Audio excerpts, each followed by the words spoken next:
मैं एक बात बताऊँ, थोड़ा सा ज़ाहिर हुकूमत ये दावा कर रही है कि महंगाई बढ़ने की रफ्तार कम हुई है, महंगाई के आदाद व शुमार हैं वो भी बेहतरी दिखा रहे हैं, लेकिन एट द सेम टाइम जो मिडिल क्लास आदमी है, जो गरीब तबका है, वो बड़ा मुश्किल में है।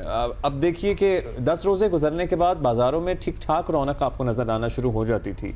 कल मेरा लिटरली मैंने कुछ दवाई लेनी थी, मैं करीब था, तो क्लिफ्टन पे वो जो सबसे बड़ा मॉल है वहाँ जाने का इत्तेफाक हुआ।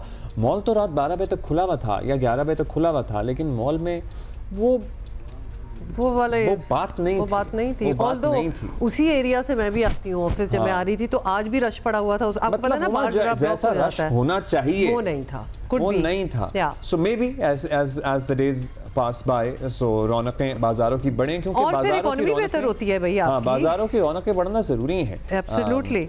सो अल्लाह करे कि सूरत हाल ये आम आदमी तक पहुँचे, जो ये आदाद शुमार की बेहतरी है, ये इसका असर आम आदमी की ज़िंदगी पर भी पड़े। अच्छा, while we are talking about something so important, जो अब्दुल्ला आपसे बात कर रहा है, मेरी ना ज़रा नज़र राइट साइड पे जा रही है, अभी आप नहीं देख सकते, बहुत ही कोई ब्लिंग ब्लिंग चीज़, एक सरप्राइज़ है ऑन माई राइट साइड। तो बता हमने वैसे दिया था आपको पिछले घंटे में कि हम आपको क्या दिखाने वाले हैं, बता दूँ? नहीं, हाँ, आगे चल, नहीं, हम आपको आगे चल के बताएंगे, दिखाएंगे।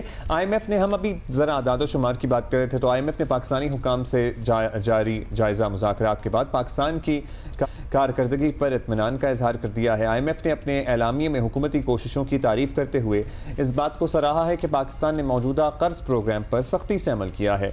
लग रहा है कि अब पाकिस्तान को $1 अरब के कर्ज की किस्त मिलने में कोई रुकावट बाकी नहीं रही है। पाकिस्तान हुकूमत इस पर खुश है सर्टनली, मगर अभी बहुत सारे असल चैलेंज हुकूमत के मुंतज़िर हैं।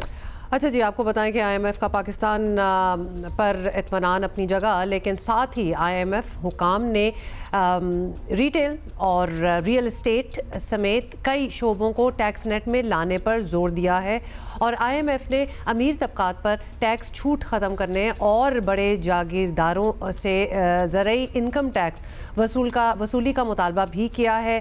पीपल्स पार्टी अब तक ज़रूरी टैक्स के लिए तैयार नहीं, और आइंदा माली साल में, आपको ये भी बता दें, आइंदा माली साल के बजट की तैयारी में भी पाकिस्तान हुकूमत को IMF से मुशावरत जारी रखना होगी। इसका मतलब यह है कि कुछ और सख्त शराइत भी आ सकती हैं, जबकि हुकूमत मुस्तकबिल में कुछ और सोचने जा रही है, और वो रियल स्टेट को रियायत देने की बातें भी कर रही है। तनख्वाहदार तबके पर डाला गया टैक्सों का भारी बोझ कम करने पर भी सोचा जा रहा है। सबसे बढ़कर आवाम को महंगाई में कोई रिलीफ नहीं मिला, ये बात तो हकीकत है। इतना ज़रूर हुआ है कि महंगाई बढ़ने की रफ्तार कम हुई है। IMF की मौजूदा शराइत बता रही हैं कि हुकूमत आने वाले महीनों में आवाम को कोई रिलीफ देना चाहे भी तो हुकूमत के लिए शायद आसान नहीं होगा। मुस्लिम लीग नून दावा करती है कि इसने सियासत कुर्बान करके मईशत बचाई है। अब सवाल यह है कि अगर आवाम के हालात बेहतर नहीं हो रहे तो फिर हुकूमत को क्या फ़ायदा होगा, और फिर हुकूमत एक्चुअली कहाँ खड़ी होगी, तो हाँ। ये भी एक बहुत बड़ा सवाल है। इस पर हम बात करेंगे। नजीब साबिक मुशीर वजारत ख़जाना हमारे साथ हैं, इकोनॉमिस्ट हैं, बड़ी अच्छी तरह हमें समझा भी देते हैं कि क्या हो रहा है। सबसे पहले तो ये बताइए कि IMF की जानिब से जो एलामिया आया है उसमें बहुत कुछ पॉजिटिव है, तो क्या ये प्रोग्राम आगे बढ़ना कन्फर्म है, बात पक्की समझे? बिस्मिल्लाहिर्रहमानिर्रहीम। देखिए बात यह है कि एक तो आइडियली स्टाफ लेवल एग्रीमेंट जो है वो जब कोई मिशन विजिट करता है कंट्री उसी वक्त हो जाए, तो that's the most ideal situation. अब क्योंकि पाकिस्तान के केस में अभी एक अच्छा इंटरैक्शन हुआ है, एक पॉजिटिव अलामिया है, ये बात दुरुस्त है बिल्कुल। और जो सेवरल एरियाज हैं जैसे फिस्कल कंसोलिडेशन, कि क्या हम समझते हैं कि जिस तरह हम अपना मालियाती खसारा कम कर रहे हैं, क्या ये हम कम करने में कामयाब होंगे बावजूद इसके कि टैक्स के शॉर्टफॉल्स हैं? क्या हमारी मॉनेटरी पॉलिसी जो है उतनी ही टाइट है जिससे इन्फ्लेशन जो है वो इसी तरह नीचे जाती रहेगी? और आखिरी बात कि हम क्या कॉस्ट रिकवरी की जो रिफॉर्म्स करने की कोशिश कर रहे हैं बिजली के सेक्टर में, ये इसी तरह चलते रहेंगे? सो इन तीनों एरियाज में जो क्वांटिटेटिव टारगेट्स हैं, इंडिकेटिव टारगेट्स हैं और स्ट्रक्चरल बेंचमार्क्स हैं, इन पे बातचीत हुई, बातचीत आगे भी बढ़ी, और अभी तक हम उस जगह पे नहीं पहुंचे जहां पे एक बिल्कुल कंसेंसस हो जाए on all these 3 areas. Khan साहब, इस प्रोग्राम की तकमील के लिए IMF ने ये बताया है कि अभी जिस तरह सख्त एक्शन लिए जा रहे हैं, मुकम्मल कंट्रोल रखा गया है, ऐसे ही चलना है। अब इसका मतलब ये है कि अगले कई माह, कई साल तक बिजली, पेट्रोल, टैक्सेस में आवाम को रिलीफ देना शायद मुश्किल हो। क्या ऐसा ही है? यही बात है कि हमें एक स्पेस मिल गई है, एक वक्त मिल गया है कि हम इन सेक्टर्स की जो तश्कील नौ है वो कर सकें। पेट्रोलियम सेक्टर को डीरेगुलेट कर सकें ताकि कंपेटिटिव मार्केट क्रिएट हो, जो बिजली के सेक्टर की तंजीम नौ है वो सारी कर सकें।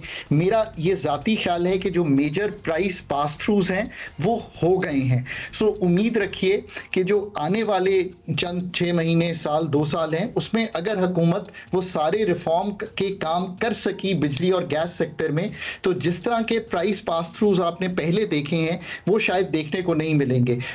अली, अब ऑब्वियसली जब भी आईएमएफ से की बातें हो रही होती है ना, तो बात एक ही एंड में होती है, क्योंकि हर आईएमएफ प्रोग्राम की तरह इस बार भी नारा यही था कि ये आखिरी प्रोग्राम होगा और सो टू स्पीक फिर कशकोल जो है उसको तोड़कर दफन कर दिया जाएगा। आपको लग रहा है कि हम इसी ट्रैक पर हैं? आपका एक्सपोर्ट बेस जो इस वक्त 10% ऑफ जीडीपी है, 12, 13, 15 पे चला जाता है और बैरूनी खसारा सस्टेनेबल हो जाता है, और इसी तरह ग्रोथ के इंजन्स जो हैं उनमें पैदावारी सलाहियत फर्म्स में भी, लेबर में भी, एग्री में भी बेहतर हो जाती है। So this is the hard work that you need to do अगर आप इस प्रोग्राम को आखिरी करना चाहते हैं। अदरवाइज बार बार जब भी ये फ्लाइट हम ग्रो करते हैं, हम इस जो इंजन्स ऑफ ग्रोथ हैं वो इतने ससेप्टेबल हैं कि एक्सटर्नल का खसारा इतना बड़ा खड़ा हो जाता है कि वो ग्रोथ दोबारा जो है एक हम नीचे आ जाते हैं और हमें एक्सटर्नल के खसारे को पूरा करने के लिए दोबारा आईएमएफ के पास एक बैलेंस ऑफ पेमेंट के चैलेंज में जाना पड़ता है। आई रियली होप कि इस वक्त और स्पेस को हम बहुत, जैसे कहेंगे, प्रूडेंटली यूज करेंगे और ये सारे काम कर पाएंगे much beyond the IMF engagement, ताकि हम कह सकें कि अब फंक्शनिंग मार्केट्स हैं पाकिस्तान में और हमारी एक्सपोर्ट्स इस सतह पर आ गई हैं कि हम ग्रो कर सकते हैं अपने आप को without going into a balance of payments challenge. I think ये है real hard work which needs to be put together in the next 3 years।